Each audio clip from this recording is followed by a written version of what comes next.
আসসালামু আলাইকুম। আজকে আমি 1 লিটার দুধের ছানার স্পঞ্জ রসগোল্লা বানিয়ে দেখাবো। প্রথমে 1 লিটার দুধের ছানা নিয়েছি। তারপরে আমি ছানার দলা ভেঙে নিব। নিয়ে এখানে একটা বাটিতে নিয়ে নিচ্ছি শুকনো উপকরণ।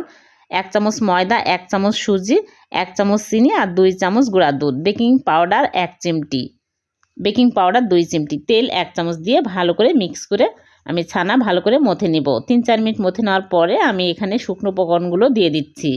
এক সাইডে ঢেকে রাখলাম। চিনি শিরা তৈরি করব। 2 কাপ চিনি আর পানি 4 কাপ, 4টা এলাচ দিয়ে আমি বলক তুলতে রেখে দিলাম। তারপরে ছানা আমি এইরকম করে নিয়ে বল বানিয়ে নেব। নিয়ে আমি রসগোল্লার শেপ দিয়ে নিলাম। বলক উঠে আসলে মিষ্টিগুলো দিয়ে আমি 20 মিনিট জাল করব। 5 মিনিট পর পর আমি ঢাকনা খুলে নেড়েচেড়ে দেব।